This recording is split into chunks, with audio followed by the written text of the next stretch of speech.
So you guys know about my reading and all, right? I have already made a video on that. It goes like this. मैंने एक story देखी in which my friend posted a title of a book. When I asked her like more about that story, she said जिसने ये book लिखी है, The Entrepreneur's Personality, वो हमारे age का है. And that was obviously enough me to connect with this guy.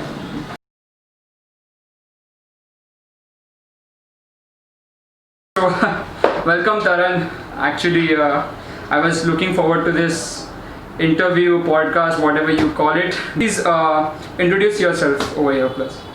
Hi everyone, my name is Taran Warner, and I have just written my first book, The Entrepreneur Personality, which is a self-help book. Self-help is and non-fiction are my favorite genres, though I love reading, as you can see behind me. And Oh, it's obvious, yeah. I love writing.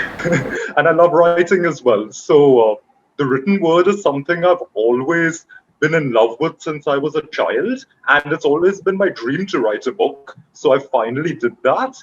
And I have many other passions like astronomy, travel, nature, music, history, philosophy, and so on. So all of these did play a part in influencing my decision to write my first book. So that's about me. Yeah, and I have read your book. I mean, it's amazing. This was your first book, right? Yes. And I mean, for the first book, this was 10 on 10. Trust me. And I'm saying this. Thank you so much. Yeah, not a reader, but since a year and a half, I'm just kind of continuously reading because we are, this pandemic just, hit it off and we have to stay at home. So you can't do a lot of things at home. So I picked up reading and self-help books. Like I can judge now, I have read a lot of books now, so I can literally say that I know the stuff. I mean, it's really good. Thank you. That's really nice. Let's start the the question and answer, because Sure. there's a lot of thing I need to ask you. Like, how old are you? 21. You are 21, like, and you wrote a book. For me, that is like a respect, Thank you. Seriously. So I have a lot of questions for you. But first, tell me this, like how this book originated, like how you thought that, okay, this is the topic I want to write on. Okay, so before I get into this, I think I just have to make it clear. I am not an entrepreneur myself.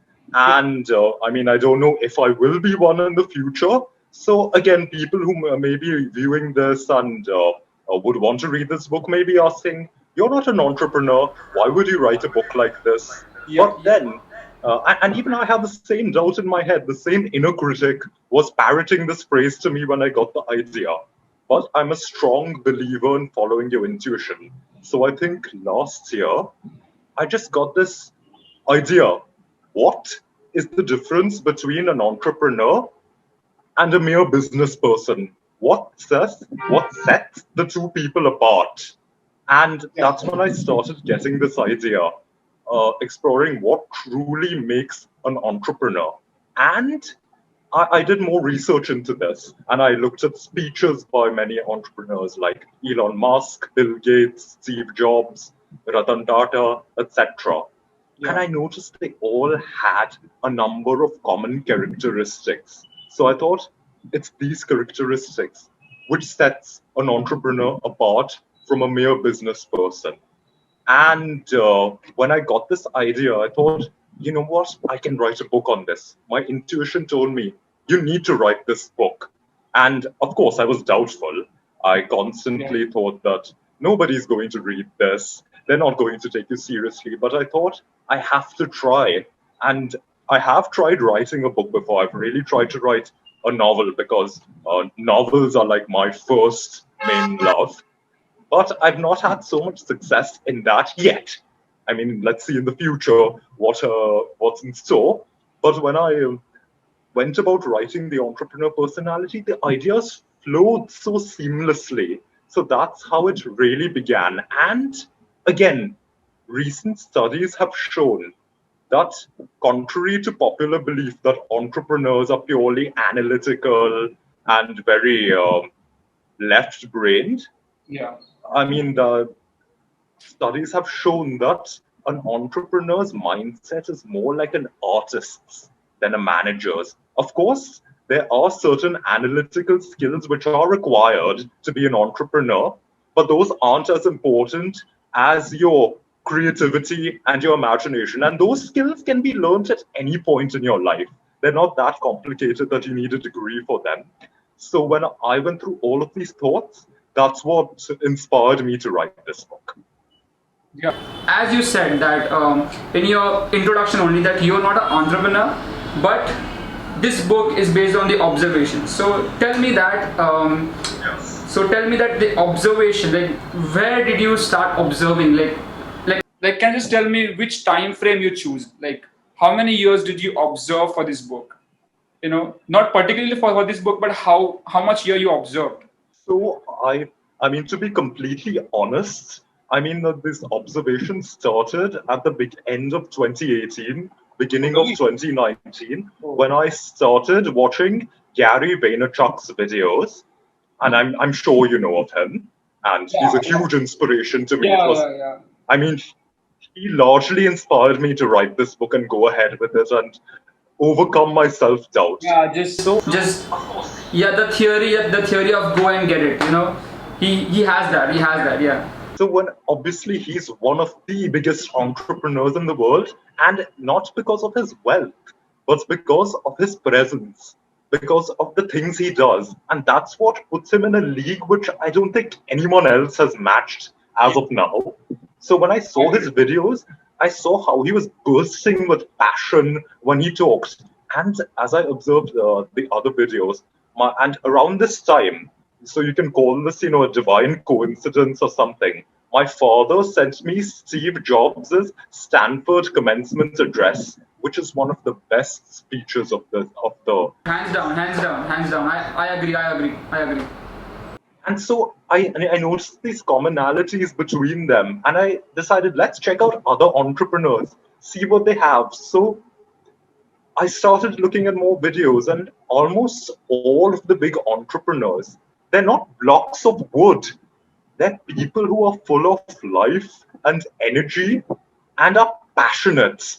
Yeah. Because, again, a business person, I mean, no offense to anyone who's just a business person, like they're very absorbed with their affairs. They don't bother developing their persona as much. I mean, they're very work oriented, which does, I mean, it's not a bad thing. Like, supposing you're you know, a small stall owner or you own your family business. It works for that as long as you're content and happy where you are. But if you want to be an entrepreneur, someone who's constantly innovating, you need to have that strong persona. Yeah, exactly. And as you said, like entrepreneurs are artists, right? For example, business people, like no offense again, that they have this thing like an analyzation where they work on numbers and work on like the monitoring, so called. But the thing is, you have to just do it sometimes, just because your gut is saying to do. You know, the limbic brain. Absolutely. Start with why. You know, Yes, whole yes. book is on like your gut. Like you have to sometimes go with the flow, right? Thank you so much for telling me this, because also Gary Vaynerchuk said it's all about when you create content, right? So obviously your book is also a form of a content, right? So the thing is, when you put out a content, don't think as like you know, a commodity which is yours and you're gonna market it. So when you put out, also it has a consequence of judgments, right? Okay, so people are gonna judge, people are gonna say this and that. Of course. Yeah, but it's a part of a plan. And I got quite a bit of it when I told people about this book. He said that like treat it as a documentation. Don't do it as just because like you're putting out, and it's not the traditional media nowadays that people are gonna judge you or not. Just do what you feel and put it out as a first as a documentation. Then it will take a flow of a story and then eventually become a big thing. Again, I'm just asking you a question based on your book now. Stoicism is something which is very interesting, philosophy. Also followed by this progressed ancient Greek people, and so can I just add it on? I'm a huge fan of Stoicism. Like I discovered I've loved philosophy since I was 18, and so I began reading, people like Confucius, Immanuel Kant, Socrates, Plato. But let me admit, very little of what they wrote made sense to me. So then finally, somewhere I read that about the whole discipline of Stoicism and how it's so popular. So I read that, if you love philosophy, the one book you must read is Meditations by Marcus Aurelius. Yeah. So I read that last year. And again, let me admit, I didn't understand much of it because of two main reasons. One, it was his journal. He wasn't writing it for anyone else to read. And second is because it was originally in Latin, the translation also makes things difficult. Yeah, And a lot of the old translations, they're in English, it's very outdated because they were done in the beginning of the 1900s. But I was curious about Stoicism and I was like, let me find out more. Then I did some research and then I read the Enchiridion by Epictetus, another work, huge Stoic, and that made some more sense. Finally, I discovered Ryan Holiday and checked out his works, and I read the Daily Stoic by him and Stephen Hanselman, and finally it started making sense. Life is going to be difficult. You have to accept that. Getting whiny or miserable about it isn't going to do much good. And so much of life is beyond our control. So we need to focus on things we can control, like our character, our behavior, our thoughts, our speech. There's a fad over here that the physical appearance doesn't matter. There is a fad. Like I Yes. have heard people saying this, that physical like doesn't really matter. Like for example, Steve Jobs. He's if you read Yes. biography, he was kind of like a free bird, but it does matter, and you said that Absolutely. clearly. It Right? does. Yeah, in a sentence you said that charisma matters, and the physical appearance matters to just convince the people, and that's the natural instinct of it. It's a very much human to just Absolutely. judge. What's your take on that? That people are saying that no, a majority of people are saying no, but you wrote it. It has a multiple dimensions to it, right? So what's the other dimension of this So to statement? give clarity on what I wrote by physical appearance, I don't mean your face, your body, Yeah, etc. yeah, It's exactly. more about how you hold yourself, your posture, the way you walk, things like that. Again, things which are within your control. Yeah, Those are things which as really Marcus matter. Aurelius said. Yeah, exactly. Yes, yes, because so things like holding your shoulders back, standing up straight, talking clearly without stumbling. I know these are things people struggle with, but they can be overcome. Like, again, so many famous people had huge issues with stammering. So many, Warren Buffett, for example, he could not give a speech without having a full-blown anxiety attack. But look at him now. He gives so many amazing speeches. So again, with the physical dimension in that aspect are things which you have some control over. Yeah, and also same thing, keep your shoulders broad and stand straight. The same thing is said by Jordan B. Peterson in 12 Rules of Life. Like says the same thing, right? Yes. Yeah, exactly. So like, yeah, I know these things, and I can connect with you right now. Like I like the fact that you wrote this book to to not an acquire just a title of entrepreneurs. Let's start a business without knowing anything, without the lack of information, and they just go inside, and then they just say that entrepreneurship is a shit, and they preach those things to others, right? But you wrote this book and you also mentioned this, that that it's like to you wrote this book to to make an entrepreneur efficient, not entrepreneur, Yes. just not a title, but you push the concept of efficiency. So Well, again, I'm a big believer in smart work over hard work. Like, of course, hard work is needed in certain places. But again, there are so many hardworking people who barely get ahead in life. So, yeah, along with taking effort, along with, participating in the grind every day, you also need to have a smart strategy. Strategy is very important. So you need to consult people, you need to make plans, and you need to do things efficiently. Like, that's why information is just as important as action. Both go hand in hand. yeah, exactly. Because one without the other Yeah, is not going to get you much. exactly.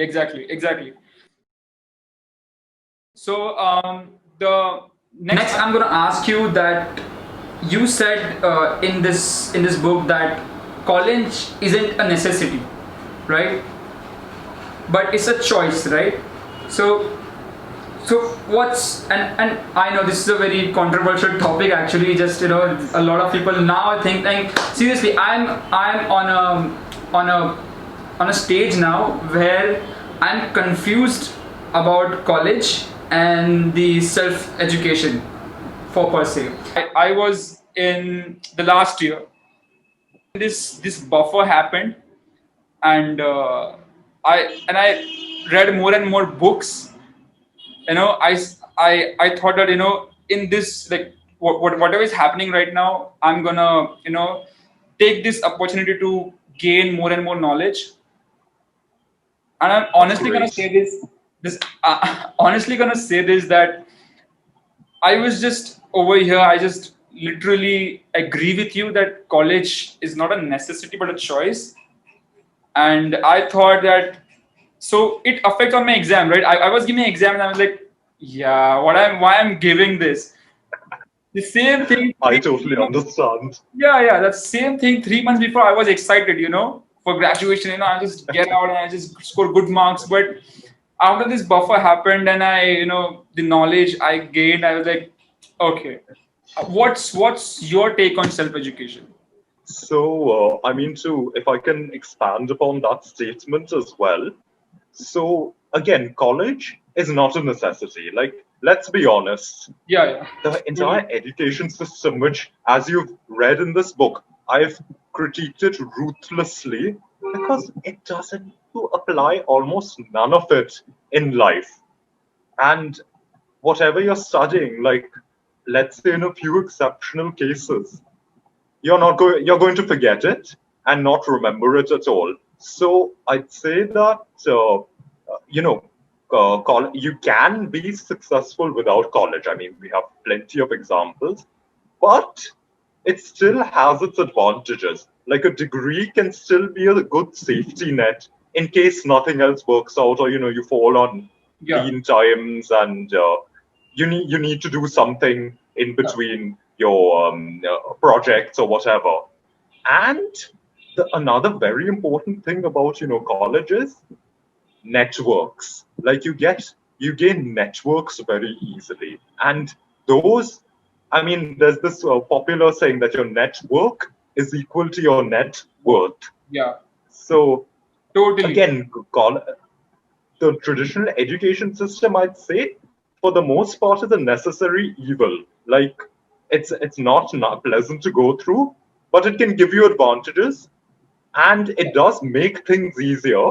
But if you choose to drop out of it and go ahead and be prepared to have a more difficult path, then you should just go for it. But my advice is, go to college. Go to college. Just get your minimum attendance, get your minimum passing marks, and get that degree, Yeah, and make lots of friends. yeah. That's my advice. Let me add on this that you said networking, right? It is very much crucial, but networking is more easy now.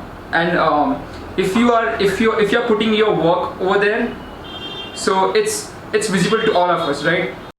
the technology and kind of thing. Let's say 10 years before, 20 years before, the college was the only thing, the friends was the only thing which you can, network through, right? Right? But now it's not like that. The other spectrum is like this, that people are just coming in to give exams and get degrees. The as you said, Absolutely. the enthusiasm, right? That's very much crucial. If you don't have enthusiastic friends or colleagues or whatever you're working with, Absolutely. then that networking is not useful. It's like almost to zero, right? True. Yeah. So that's what I'm talking. Absolutely. Yeah. So that's what I'm talking about. The more I gain knowledge about this, the self knowledge, and I was like blown away. And the same thing you mentioned in this book, and I was like, okay, like we have to talk about this. Like in 1 to 100%, how much your written text in this book is accurate? Well, if you want me to be completely honest, Yeah. I'd say 90% because, again, I'm just going to admit it, very little of this book is original.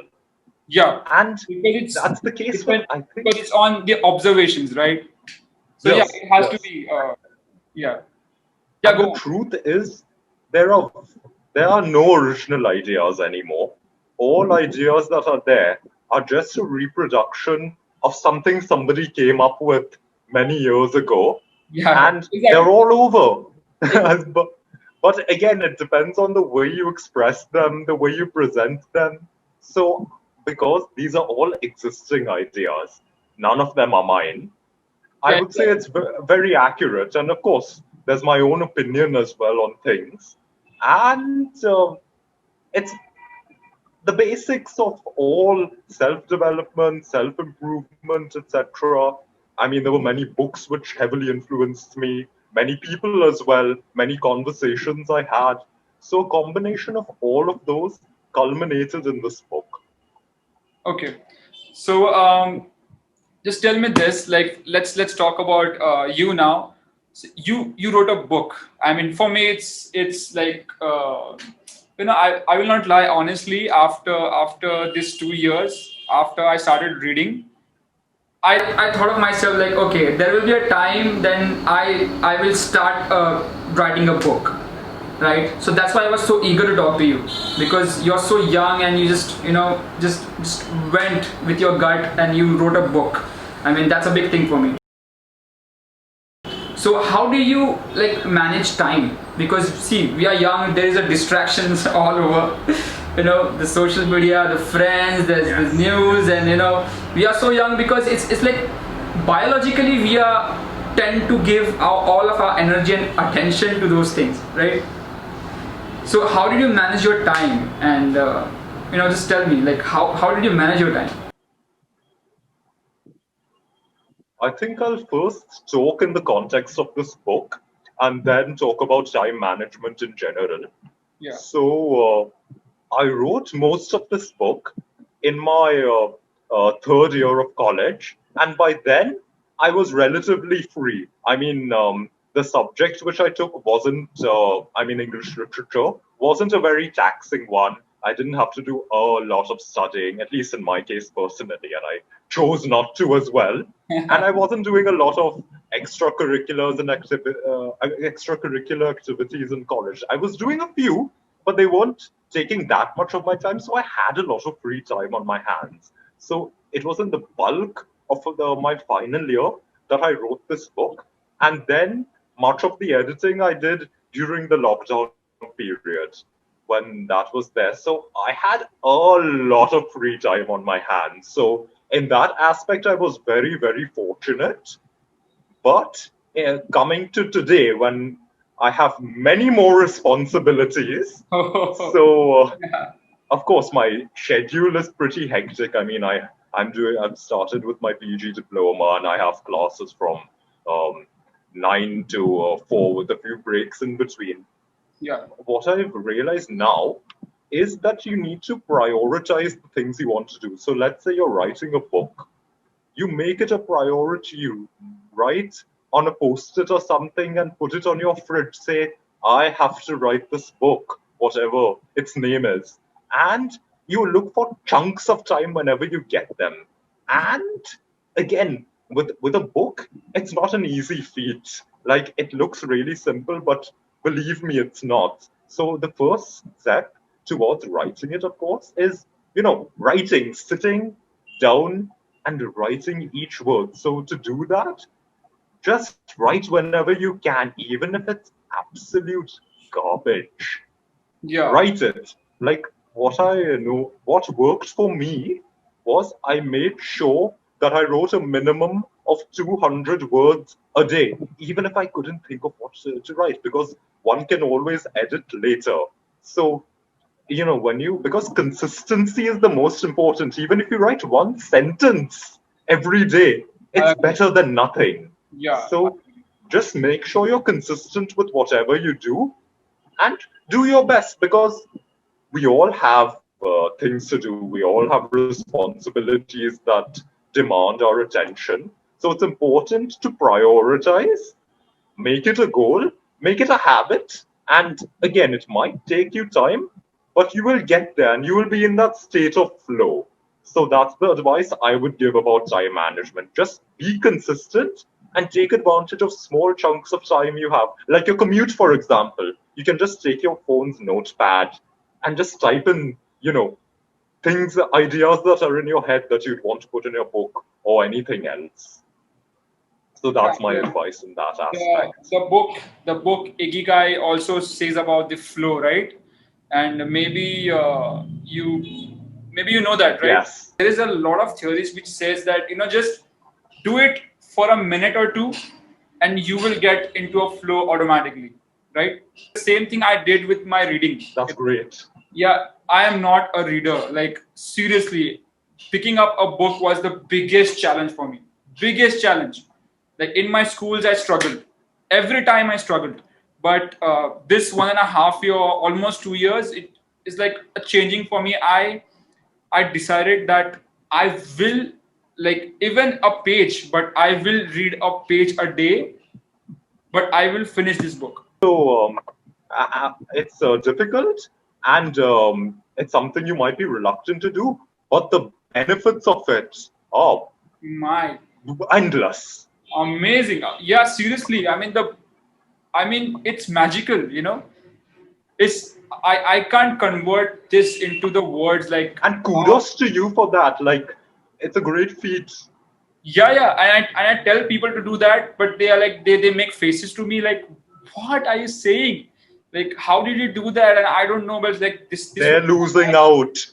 yeah. And I tell them the same thing, that what, this is something you not understand when you're just starting it. When you get there, you'll thank me. And I thank myself because nobody told me to read. Nobody told me to read. But now it's something different. It's something different.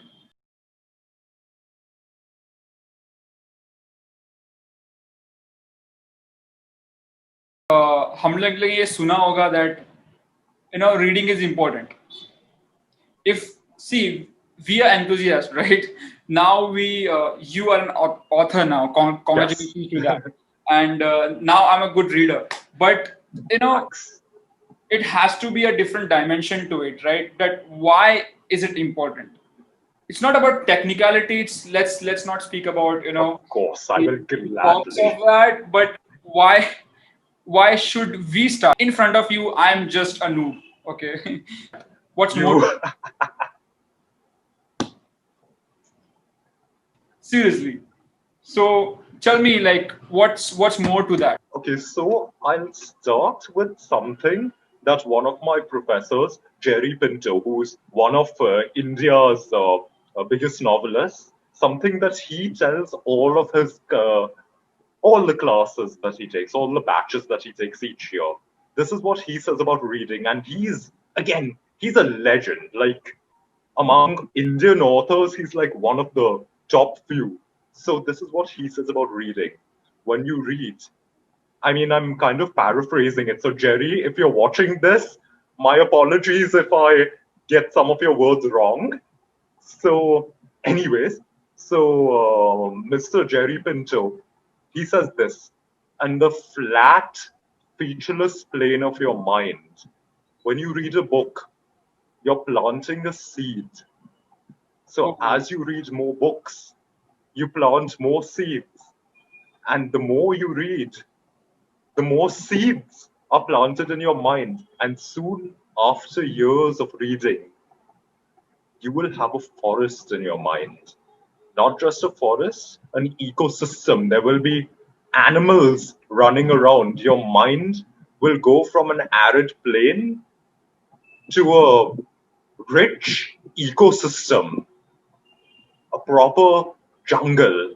So let that word picture motivate you to read. And again, that's what Jerry Pinto has said. But coming to my opinions on it, it just, if you don't read, you're missing out. Let that FOMO motivate you.